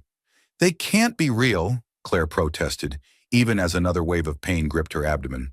It's too early. The baby isn't ready. Dr. Cross had given Grace her personal number for emergencies, and Grace decided this qualified. The obstetrician answered on the second ring. Dr. Cross, this is Grace Matthews. Claire's contractions are 5 minutes apart and lasting about 40 seconds each. How long has this been going on? About 2 hours. She keeps saying it's false labor, but at 32 weeks, we need to take this seriously. Can you bring her to the hospital? Grace looked around the safe house, where FBI agents were positioning themselves for a potential assault and speaking in hushed, urgent tones into their radios. We're in a bit of a complicated situation right now. Is there any way you could come to us? Dr. Cross had delivered enough babies to know when a situation was unusual, and Grace Matthews didn't sound like a woman dealing with normal labor complications. Text me the address. I'll bring my emergency kit and be there in 20 minutes. Dr. Cross, you might want to prepare yourself. This isn't a normal house call. Meanwhile, Detective Sullivan was coordinating the largest law enforcement operation of his career. In addition to the SWAT teams converging on the safe house, he had units positioned around Hartwell Technologies, Marcus's penthouse, and every major route out of the city. Sir, we have visual confirmation on the subject's vehicle, Agent Martinez reported. Black BMW heading west on Maple Avenue. 2 occupants. That puts him about 15 minutes from the safe house. Are our perimeter teams in position? Yes, sir. But, sir, we have another problem. Mrs. Hartwell appears to be in active labor. Sullivan closed his eyes and counted to 10. In 20 years of law enforcement, he'd never had to coordinate the arrest of a dangerous criminal while simultaneously overseeing the delivery of a baby. Get me a phone line to the safe house. I need to talk to Claire Hartwell directly. Agent Peterson handed Claire the secure phone, his expression apologetic. Ma'am, this is Detective Sullivan. I need to ask you a very important question. What kind of question? Claire gasped, gripping her mother's hand as another contraction hit. Are you in labor? Real labor, not false contractions? Claire wanted to lie, to tell him it was nothing serious, but the pain was becoming impossible to ignore. I think so. The contractions are getting stronger and closer together. Mrs. Hartwell, your husband is about 10 minutes away from your location. He's armed, he's dangerous, and he's coming there with the intention of hurting you. Do you understand what I'm telling you? The contraction passed, leaving Claire breathless but clear-headed. You're telling me that my husband wants to kill me while I'm having his baby. Yes, ma'am. That's exactly what I'm telling you. Claire looked around the safe house, seeing it with new eyes. The FBI agents weren't just there to protect her. They were there to stop a killer, and she was about to give birth in the middle of what could become a war zone. Detective Sullivan, she said, her voice stronger than she felt. I need you to promise me something. What's that, ma'am? I need you to promise me that my daughter will survive this, even if I don't. Mrs. Hartwell, we're going to do everything in our power to make sure both of you survive this. Another contraction hit, this one strong enough to double her over with pain. Grace checked her watch. 4 minutes since the last one. Detective, Grace said, taking the phone from her daughter. I think you'd better get that doctor here fast. This baby is coming, whether Marcus Hartwell wants to stop it or not. In the distance, they could hear sirens approaching. Dr. Cross arriving with her medical kit, FBI backup units taking their positions, and somewhere in the maze of suburban streets, a black BMW carrying a desperate man and his FBI hostage. Dr. Cross burst through the front door of the safe house, carrying a medical bag and wearing scrubs under her coat. She took one look at Claire, who was gripping the arm of a sofa and breathing heavily through another contraction, and immediately shifted into crisis mode. How far apart are they now? She asked Grace while pulling on surgical gloves. 3 minutes, and they're getting stronger. Dr. Cross knelt beside Claire and performed a quick examination. Claire, honey, you're at 6 centimeters dilated. This baby is definitely coming today. But it's too early, Claire gasped. 32 weeks. 32 weeks is premature, but it's viable. We have excellent survival rates for babies born at this stage. Dr. Cross looked around at the FBI agents positioning themselves throughout the house. Though I have to say, this is the most unusual delivery room I've ever worked in. Agent Peterson appeared at her side. Doctor, how long until the baby arrives? Hard to say exactly. First babies can take time, but her labor is progressing quickly. Could be anywhere from 2 hours to 6 hours. Peterson spoke into his radio. Command, this is Peterson. The witness is in active labor. Doctor estimates delivery within 2 to 6 hours. Detective Sullivan's voice crackled back immediately. Understood. Subject vehicle is now 3 minutes from your location. All units, this is not a drill. We have a pregnant woman in active labor and an armed fugitive en route. Rules of engagement are clear. Protect the civilians at all costs. Marcus's BMW turned onto Elm Street, the quiet residential road where the safe house sat indistinguishably among a dozen other ranch homes. He'd driven this route twice during his reconnaissance, mapping escape routes and noting potential obstacles. Last chance to tell me where they're keeping Claire, he said to Natalie, the gun still trained on her despite the awkward angle required while driving. I already told you. I don't know where they moved her. It was a lie, and they both knew it. Natalie had been briefed on the safe house location before going dark for her final evidence-gathering mission, but she would die before giving Marcus the information he needed to hurt Claire and her unborn daughter. Marcus pulled the car to the curb 2 blocks away from the safe house, parking behind a delivery truck that provided cover from the street. Here's what's going to happen, he said, checking his pistol. You're going to walk with me to that house, and you're going to get me inside. Any tricks, any signals to your FBI friends, and I start shooting civilians, starting with you. Marcus, please think about what you're doing. Your daughter's about to be born. Do you really want her first moments in this world to be surrounded by violence? For a split second, Natalie saw the man Marcus might have been in another life. A father excited about his daughter's birth, a husband supporting his wife through labor. But that man had been buried under layers of greed, desperation, and narcissistic rage. My daughter will understand someday that her father did what he had to do to protect their future. As they walked down Elm Street, Natalie spotted the FBI surveillance positions. Agents in unmarked cars, snipers on nearby rooftops, tactical units positioned in backyards. Marcus was walking into the most sophisticated law enforcement net she'd ever seen deployed, but he was also walking toward a house where a woman was giving birth, surrounded by people who would do anything to protect her. The potential for catastrophic crossfire was enormous. Inside the safe house, Claire was experiencing the strongest contraction yet when Agent Peterson's radio crackled to life. All units, subjects are on foot, approaching from the east. 2 individuals, suspect is armed. Dr. Cross looked up from checking Claire's vital signs. I need to get her into a better position for delivery. Can we move her to the bedroom? Negative, Peterson said firmly. We need to keep her in the center of the house, away from windows and potential lines of fire. Then we deliver this baby right here on the living room floor. Grace gathered towels and blankets while Dr. Cross set up a sterile field around Claire. Despite the chaos surrounding them, the process of birth continued with its own relentless timeline. I can see the head, Dr. Cross announced. Claire, I need you to push with the next contraction. Outside, Marcus and Natalie had reached the front yard of the safe house. Marcus could see movement behind the curtained windows and knew that his wife was inside, probably terrified and certainly unaware that the father of her child was about to become her executioner. Ring the doorbell, he instructed Natalie. Tell them you need to speak with Claire urgently. They'll know it's a trap. Maybe.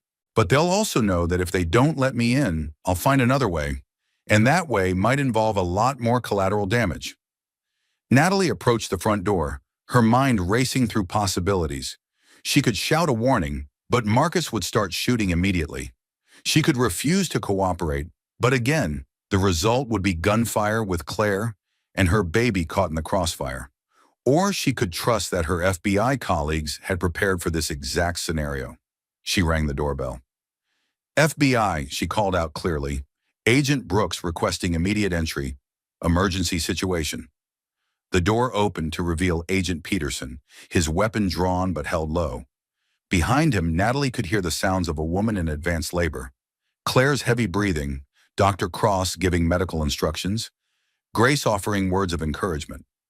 Agent Brooks, Peterson said carefully, noting her zip-tied hands and the way she held herself. Are you alone?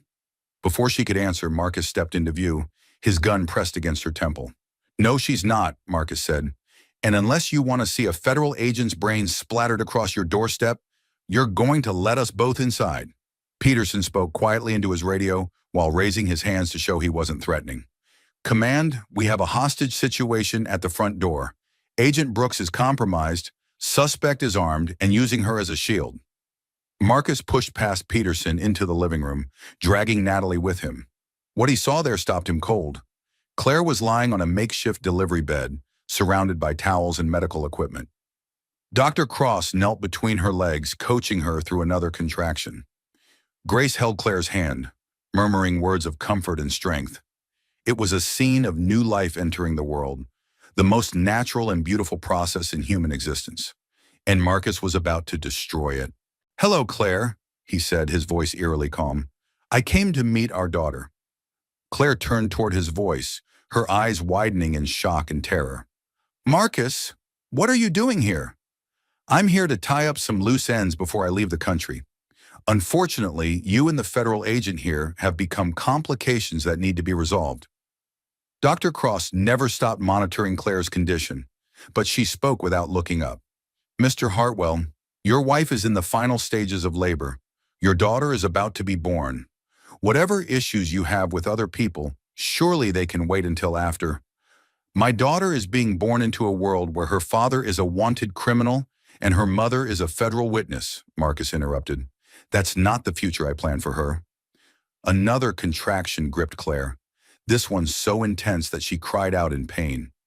Dr. Cross checked her progress and announced, "The baby is crowning. Claire, I need you to push now." Despite the terror surrounding her, despite the gun pointed at her head and the knowledge that her husband wanted to kill her, Claire focused on the one thing that mattered more than anything else: bringing her daughter safely into the world. She pushed with everything she had. "I can see her head," Dr. Cross said excitedly. "She has dark hair, just like her mother." Marcus stared at the scene unfolding before him, his gun wavering slightly. For a moment, the reality of what was happening penetrated his narcissistic rage. His daughter, his flesh and blood, was being born right in front of him. That moment of distraction was exactly what Natalie had been waiting for. Using a combat technique she learned in FBI training, she threw her weight backward into Marcus, knocking him off balance. The gun fired, but the shot went harmlessly into the ceiling. Immediately, the front door exploded inward as SWAT officers flooded into the house. Marcus struggled to regain control of his weapon, but Natalie had managed to twist around and was fighting him for the gun despite her bound hands. "Federal agents!" the SWAT team leader shouted. "Drop the weapon!" In the chaos, Dr. Cross never stopped working. "One more push, Claire. Your daughter is almost here." Grace shielded her daughter as much as possible while FBI agents swarmed around them. Agent Peterson had his weapon trained on Marcus, waiting for a clear shot that wouldn't endanger the civilians. Marcus managed to break free from Natalie's grip and raised his gun toward Claire, his face contorted with desperate rage. But before he could pull the trigger, a single shot rang out. Agent Peterson's bullet caught Marcus in the shoulder, spinning him around and sending his weapon clattering across the floor. He collapsed, bleeding and defeated as FBI agents swarmed over him.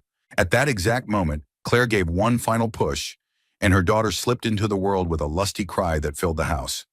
"She's here," Dr. Cross announced, lifting the tiny pink baby for everyone to see. "She's beautiful, and she's breathing perfectly." Claire sobbed with relief and exhaustion as Dr. Cross placed her daughter on her chest. The baby was small but clearly healthy, her cries strong and indignant at being thrust into such a chaotic world. "What's her name?" Grace asked through her own tears. Claire looked down at her daughter, then over at Agent Peterson, who was securing Marcus's weapon while paramedics attended to his gunshot wound. "Emma," she said firmly. "Her name is Emma Grace Hartwell, and she's going to grow up knowing that sometimes the worst situations bring out the best in people." Natalie, now freed from her restraints, knelt beside Claire. "She's beautiful. I'm so sorry you had to go through all of this." Claire looked at the FBI agent who had risked her life to bring Marcus to justice. The woman whose deception had initially seemed like the ultimate betrayal, but had ultimately saved both their lives. "Thank you," she said simply, "for everything." As paramedics loaded Marcus into an ambulance and prepared to transport Claire and baby Emma to the hospital, Detective Sullivan surveyed the scene with satisfaction, mixed with amazement. In 32 years of law enforcement, he'd never seen a case that ended with the arrest of a dangerous criminal and the delivery of a healthy baby in the same room. "Hell of a thing," Agent Peterson commented, watching as Dr. Cross supervised Emma's first medical examination. "Hell of a thing," Sullivan agreed, "but sometimes justice and new life arrive at exactly the same moment." Outside, Marcus Hartwell was being read his rights while paramedics worked to stop the bleeding from his shoulder wound. His empire of fraud had collapsed. His freedom was gone, and his family was lost to him forever. But inside the safe house, baby Emma continued to cry with the strength of a fighter, announcing her arrival to a world that had already tested her courage before she'd taken her first breath. She was her mother's daughter, and she would be just fine. 3 weeks after Emma's dramatic birth, Claire sat in the sunroom of her mother's house, nursing her daughter while morning sunlight streamed through the windows. Emma had thrived despite her premature arrival, gaining weight steadily and developing the fierce appetite of a fighter. The media attention had been overwhelming at first. "CEO arrested during wife's labor," the headlines screamed. "FBI sting operation ends in dramatic birth." But Rebecca had skillfully managed the press, ensuring that Claire's privacy was protected while the full scope of Marcus's crimes became public. Vincent Morrison knocked softly on the door before entering, his recovery from the car accident nothing short of miraculous. The brain swelling had subsided, and while he still experienced occasional headaches, his memory had returned completely. How are my girls doing today? He asked, settling into the chair beside Claire. We're good, Claire said, smiling at the man who had become like a brother to her. Emma's putting on weight, and I'm feeling stronger every day. Vincent watched the baby nurse with the wonder of someone who'd almost died before seeing this miracle. She looks just like you. Thank God she doesn't have Marcus's eyes. Vincent, you don't have to keep apologizing for not realizing what Marcus was doing sooner. I was his partner, Claire. I should have seen the signs. He fooled everyone. Even the FBI needed 8 months to gather enough evidence. Detective Sullivan had visited the previous week to update Claire on the case's progress. Marcus had been denied bail and was being held in federal custody pending trial. The evidence Natalie had gathered, combined with Vincent's financial records and testimony from defrauded investors, had built an overwhelming case against him. He'll plead guilty eventually, Sullivan had explained. Probably try to negotiate a reduced sentence in exchange for helping us recover more of the stolen funds. How much will the victims get back? Claire had asked. Maybe 60 cents on the dollar if we're lucky. A lot of the money was moved through cryptocurrency exchanges and offshore banks that don't cooperate with U.S. law enforcement. The human cost of Marcus's crimes was staggering. Detective Sullivan had shared some of the victim impact statements with Claire. Stories of retirees who'd lost their entire life savings, teachers whose pension funds had evaporated, families who trusted their futures to a man who viewed them as nothing more than sources of easy money. Rebecca entered the sunroom carrying a stack of legal documents and wearing the expression of a lawyer who'd been working 18-hour days. How are we doing, ladies? She asked, accepting the cup of coffee Grace offered. Better than we have any right to be, Claire replied. What's the latest from the lawyers? Mixed news. The good news is that the federal prosecutor has agreed to exempt you from any criminal liability. They recognize that you were a victim, not an accomplice. And the bad news? The civil litigation is going to be complex and lengthy. The bankruptcy trustee wants to recover assets for the victims, which means they're going to scrutinize every penny you received during your marriage. Claire had expected this. The house, the cars, the expensive clothes and jewelry, all of it had been purchased with stolen money. Keeping any of it would mean profiting from the suffering of thousands of innocent people. I want to give it all back, she said firmly. Claire, you need to think about Emma's future. You're entitled to some spousal support, and Rebecca, I can't build my daughter's future on money stolen from retirees and teachers. I won't do it. Rebecca sighed, recognizing the stubborn determination that had helped Claire survive the past few months. Then we negotiate. You keep enough to get back on your feet, maybe a small settlement for the emotional distress and the fact that you were deceived about the source of the marital assets. But you're right about the bulk of it. It needs to go back to the victims. Vincent leaned forward in his chair. What about your career? Are you thinking about going back to marketing? Claire had been considering this question for weeks. Before Marcus, she'd been on the fast track to partner at a prestigious marketing firm. She'd given up that career for what she'd thought was love and partnership, but what had actually been manipulation and control. I've been thinking about starting my own consulting firm. Small businesses, nonprofit organizations, companies that need marketing expertise but can't afford the big agencies. That's perfect, Grace said from the kitchen doorway. You always did your best work when you felt like you were helping people. The conversation was interrupted by a knock at the front door. Grace went to answer it and returned with Special Agent Natalie Brooks, who looked remarkably different without her waitress uniform and cover identity. I hope you don't mind the intrusion, Natalie said. I wanted to see how you and Emma were doing. Claire smiled, gesturing for Natalie to sit down. The relationship between the two women had been complicated from the beginning. Natalie had been the catalyst for Claire's world falling apart, but she'd also been instrumental in bringing Marcus to justice and saving both their lives. We're doing well, Emma's thriving, and I'm starting to figure out what comes next. Natalie looked at the baby with a mixture of wonder and guilt. She's beautiful. I'm sorry she had to come into the world under such traumatic circumstances. Natalie, you have nothing to apologize for. You were doing your job, and you probably saved our lives. I spent 8 months lying to you about who I was. I was the reason Marcus left you for someone else, even if that someone else wasn't real. Claire considered this, then shook her head. Marcus didn't leave me for you, Natalie. He left me for what you represented. Youth, freedom, someone who didn't challenge him or hold him accountable. If it hadn't been you, it would have been someone else. Detective Sullivan had shared some of the surveillance recordings with Claire, evidence of how Marcus had talked about her when he thought no one was listening. The cruelty and contempt in his voice had been devastating, but also clarifying. The man she'd fallen in love with had been a carefully constructed facade, designed to manipulate her into giving up her independence and career. "What happens now?" Claire asked Natalie. "Do you go back to undercover work?" "I'm taking some time off first. 8 months of living a lie takes its toll. After that, probably something in white-collar crime investigation. There are a lot more Marcus Hartwells out there." Vincent stood up to refill his coffee cup. "Speaking of Marcus, has he said anything about why he did it? I mean, the company was profitable. We didn't need to steal from pension funds." Natalie's expression darkened. According to his statements to the prosecutor, it started small. He borrowed money from one account to cover losses in another, planning to pay it back quickly. But the markets went against him, and instead of taking the loss, he doubled down.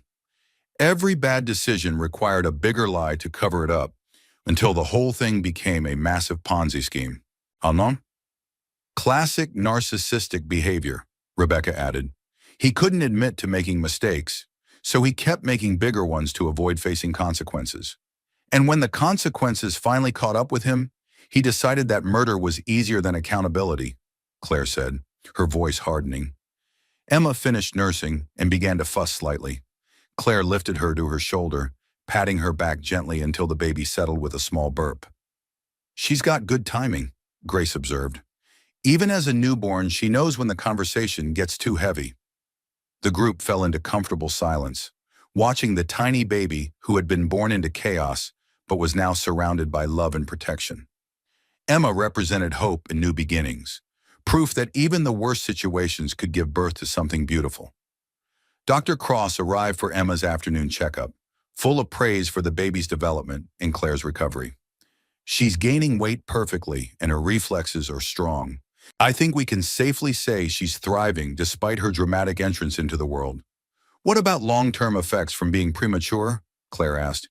"At 32 weeks, with her current development, I don't anticipate any lasting issues. She may need some extra monitoring during her first year, but she's showing every sign of being a completely healthy baby." As the doctor examined Emma, Natalie pulled Claire aside. "I want you to know that the FBI has offered you protection if you're willing to testify at Marcus's trial. We can relocate you and Emma if you're concerned about your safety." Claire shook her head. "I'm not running anymore. Marcus took 3 years of my life, and he nearly took my daughter's life. I'm going to face him in that courtroom and tell the world exactly what kind of man he really is. It won't be easy. His defense team will try to paint you as a disgruntled ex-wife looking for revenge. Let them try. I've got something now that I didn't have when I was married to Marcus." "What's that?" Claire looked down at Emma, sleeping peacefully in her arms. "I've got the truth, and I've got nothing left to lose." That evening, after Natalie and the others had left, Claire sat alone with her daughter in the quiet house. Grace had gone to bed early, exhausted by the constant stream of visitors and phone calls that had become their new normal. Claire found herself thinking about the future. Not just Emma's future, but her own. For the first time in years, she was free to make her own choices, to build a life based on her own values rather than someone else's expectations. Her phone buzzed with a text from an unknown number. "Saw the news about your husband's arrest. If you need a job when you are ready to return to work, call me. Nara Wari, David Chen, Henderson and Associates." David Chen had been one of her biggest clients before she'd married Marcus, and Henderson and Associates was the marketing firm where she'd been on the partner track. The fact that they were reaching out to her meant that her professional reputation had survived Marcus's scandal. But as Claire looked at her daughter's sleeping face, she realized she didn't want to go back to her old life. She wanted to build something new, something better, something that would make Emma proud when she was old enough to understand her mother's choices. "Tomorrow we start over, little one," she whispered. "Just you and me and whatever comes next." Outside, a police cruiser made its regular patrol past the house, part of the security measures that would continue until Marcus's trial was over. But inside, Claire felt safer than she had in years. She was no longer living a lie. She was no longer married to a man who saw her as a possession rather than a partner. She was free to become whoever she wanted to be, to build whatever life she could imagine. And with Emma sleeping peacefully in her arms, she could imagine quite a lot. 6 months after Emma's birth, the federal courthouse buzzed with activity as the United States versus Marcus Hartwell trial entered its final week.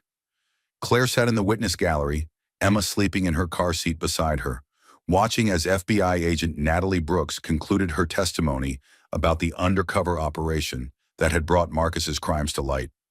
The past 6 months had been a whirlwind of legal proceedings, media attention, and personal healing. Claire had started her own marketing consultancy, working with small businesses and nonprofit organizations from her home office while caring for Emma. The work was challenging and rewarding in ways her previous corporate career had never been. "Mrs. Hartwell, please state your name for the record," the prosecutor said as Claire took the witness stand. "Claire Elizabeth Hartwell," she replied, her voice steady despite the weight of Marcus's stare from the defendant's table. "And what was your relationship to the defendant?" "I was married to Marcus Hartwell for 3 years. We divorced following his arrest." Claire had dreaded this moment for months, but now that she was here, facing the man who had betrayed her so completely, she felt nothing but clarity. Marcus looked older than his 42 years, his expensive suits replaced by a standard-issue orange jumpsuit. The arrogant confidence that had once attracted her was gone, replaced by the hunted look of a man who knew his fate was sealed. "Mrs. Hartwell, during your marriage, were you aware of your husband's criminal activities?" "No, I was not. Marcus told me that his wealth came from legitimate business investments and the success of Hartwell Technologies. I had no reason to doubt him." Answering. The prosecutor walked her through the timeline of their relationship, how Marcus had pursued her relentlessly, convinced her to give up her career, isolated her from friends and colleagues who might have asked uncomfortable questions about his sudden wealth.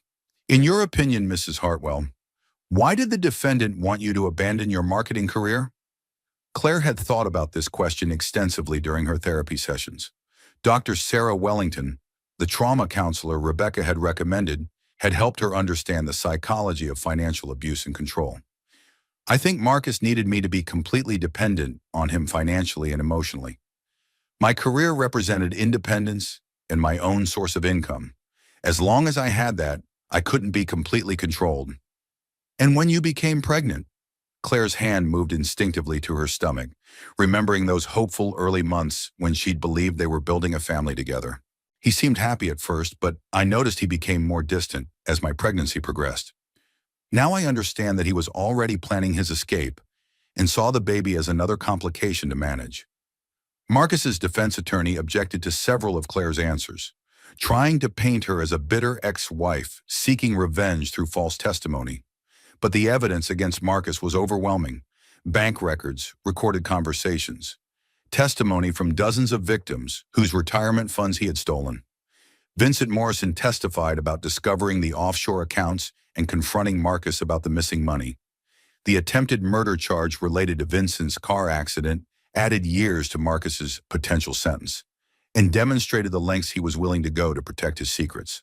During cross-examination, Marcus's attorney tried to suggest that Vincent had been complicit in the fraud, but Vincent's military record and consistent cooperation with law enforcement made him an unshakable witness. "Mr. Morrison, did you ever knowingly participate in defrauding investors?" "Absolutely not. When I discovered what Marcus was doing, I immediately confronted him and threatened to go to the authorities. That's why he tried to have me killed." The most devastating testimony came from the victims themselves. Retired teachers who had lost their pension funds, firefighters whose disability benefits had vanished, small business owners whose 401k accounts had been emptied by Marcus's Ponzi scheme. Margaret Patterson, a 73-year-old former librarian, testified that she had lost her entire life savings, $140,000, to Marcus's investment fraud. "I worked for 40 years, saved every penny I could, and trusted Marcus Hartwell with my retirement money because he promised it would be safe," she said, her voice shaking with emotion. "Now I'm living in my daughter's basement because I can't afford rent on my Social Security check." There were dozens of similar stories, each one representing a life destroyed by Marcus's greed and narcissism. The prosecution estimated that over 2,000 families had been affected, with total losses exceeding $250 million. The defense's closing argument was weak and desperate, trying to portray Marcus as a businessman who had made mistakes rather than a calculating criminal who had committed fraud and attempted murder. But the evidence was too strong, and the jury's faces showed they weren't buying the narrative. After 3 days of deliberation, the jury returned with guilty verdicts on all counts: securities fraud, wire fraud, money laundering, attempted murder, and kidnapping. Marcus showed no emotion as the verdicts were read, staring straight ahead as if he were somewhere else entirely. At the sentencing hearing 2 weeks later, Judge Patricia Hendricks imposed the maximum penalty allowed by law: 25 years in federal prison without possibility of parole, plus full restitution to the victims. "Mr. Hartwell," Judge Hendricks said, her voice carrying the weight of moral authority, "you have shown a complete lack of remorse for crimes that have devastated thousands of innocent people. You stole their life savings, you attempted to murder your business partner, and you tried to kill your pregnant wife to avoid accountability for your actions." Marcus finally showed emotion, his lawyer having to steady him as the full weight of his sentence hit home. "The court sentences you to 25 years in federal prison with no possibility of parole. You will also pay full restitution to your victims, though we both know that money can never truly compensate for the harm you have caused." As the bailiffs led Marcus away in shackles, he turned to look at Claire one last time.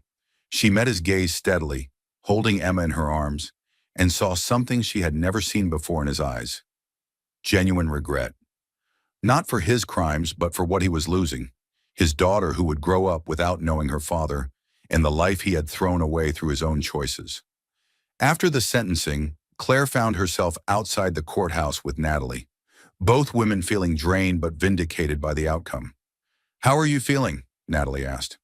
"Relieved," Claire admitted. "It's finally over. Emma and I can move forward without looking over our shoulders." "Kian, what's next for you?" Claire looked at her 8-month-old daughter, who was babbling happily and reaching for the colorful balloons a supporter had brought to celebrate the verdict. "I'm expanding my consulting business. Rebecca's helping me with the legal structure, and Vincent is providing some startup capital. We want to focus on helping small businesses owned by women and minorities, people who might not otherwise have access to professional marketing services." "That sounds perfect for you." "I think so too. For the first time in years, I'm building something that's entirely mine, based on my own values and goals." Detective Sullivan joined them, looking satisfied but tired after months of complex legal proceedings. "Congratulations to both of you," he said. "This was one of the most challenging cases of my career, but also one of the most rewarding. You both showed incredible courage." "What about the money?" Claire asked. "How much will the victims get back?" "The asset recovery team has been working around the clock. We've managed to trace and freeze about $160 million. After legal fees and administrative costs, the victims should receive approximately 70 cents on the dollar. It wasn't perfect. Many of the victims would never fully recover from their losses, but it was better than anyone had expected when the investigation began." A year later, Claire stood in the renovated office space that housed Hartwell Consulting. She had kept Marcus's name because it belonged to Emma too, and she wanted her daughter to know that they could transform something associated with shame into something positive. The business was thriving, with clients ranging from immigrant-owned restaurants to women's shelters to community organizations. Claire had hired 2 part-time employees and was considering expanding to a second location. Emma took her first steps in that office, tottering between Claire's desk and the colorful play area Grace had set up in the corner. At 14 months old, she was a happy, healthy toddler who charmed everyone she met and showed no signs of being affected by the trauma surrounding her birth. "She's going to be a heartbreaker," Rebecca said, watching Emma stack blocks with intense concentration. "She's going to be strong," Claire corrected. "She's going to know that women can build their own lives and don't need to depend on anyone else for their security or happiness." Vincent appeared in the doorway, carrying coffee and the morning newspaper. His recovery from the assassination attempt had been complete, and he had thrown himself into legitimate business ventures with the passion of someone who had been given a second chance at life. "Have you seen today's headlines?" he asked, unfolding the business section. "Former tech CEO Hartwell denied appeal." Read the banner across the top of the page. The article detailed Marcus's failed attempt to overturn his conviction, noting that his appeals had been rejected at every level. Good, Claire said simply. He needs to serve every day of that sentence. Natalie Brooks stopped by the office later that day, looking relaxed and happy in civilian clothes. She had left the FBI 6 months earlier to start her own corporate security firm, specializing in financial fraud prevention. "How's retirement from undercover work?" Claire asked. "Wonderful. I sleep better at night knowing I don't have to pretend to be someone else anymore. And my new job lets me prevent crimes before they happen, rather than cleaning up after the damage is done." "Any regrets about the Marcus case?" Natalie watched Emma playing with her toys, this healthy, happy child who might not have survived if her father's criminal plans had succeeded. "None at all. Sometimes justice takes time, but it's worth fighting for." That evening, Claire sat in her mother's backyard, watching Emma chase soap bubbles while Grace prepared dinner. The house was filled with the sounds of family, laughter, conversation, the comfortable chaos of daily life. Claire's phone buzzed with a text from an unknown number. For a moment, her heart skipped, remembering the days when unknown calls meant threats or legal complications. But the message was from Margaret Patterson, the retired librarian who had testified at Marcus's trial. "Dear Claire, I wanted you to know that I received my restitution check today. It's not everything I lost, but it's enough to rent my own apartment again. Thank you for having the courage to testify. Your daughter should be proud of her mother." "Margaret," Claire smiled, watching Emma toddle across the grass toward her. The little girl had grass stains on her knees and dirt under her fingernails, evidence of a childhood spent exploring the world fearlessly. "Emma," Claire called, scooping her daughter into her arms. "Someday when you're older, I'm going to tell you a story about how you came into this world during one of the scariest times in Mommy's life, but how you made everything better just by being born." Emma giggled and grabbed a handful of Claire's hair, her dark eyes bright with curiosity about everything around her. "And I'm going to tell you about all the people who helped us, Grandma Grace and Aunt Rebecca and Agent Natalie and Uncle Vincent. I'm going to tell you that sometimes when bad things happen, good people step up to help, and that's how we survived." Grace called from the kitchen that dinner was ready, and Claire carried Emma toward the house, toward the warm light and familiar voices and the promise of another day in a life she had built from scratch. As they reached the back door, Claire paused to look at her reflection in the window. The woman looking back at her was different from the one who had sat in Romano's restaurant 18 months ago, watching her marriage collapse in public. This woman was stronger, more confident, more authentically herself. She had survived her husband's betrayal and his attempt to murder her. She had testified against him in federal court and seen justice served. She had built a successful business and raised a healthy, happy daughter as a single mother. Most importantly, she had learned that she didn't need anyone else to validate her worth or define her future. She was enough, exactly as she was. "Come on, baby girl," she whispered to Emma. "Let's go have dinner with the people who really love us." Behind them, the sun set over the city where Marcus Hartwell sat in a federal prison cell, serving the first year of a 25-year sentence for crimes that had destroyed thousands of lives. He had lost everything: his freedom, his fortune, his family, and his daughter, who would grow up knowing that her father had chosen greed over love. But in the warm kitchen of Grace Matthews' house, surrounded by the people who had helped them survive the worst experience of their lives, Claire Hartwell and her daughter Emma were proof that sometimes the worst thing that happens to you becomes the catalyst for the best life you never imagined.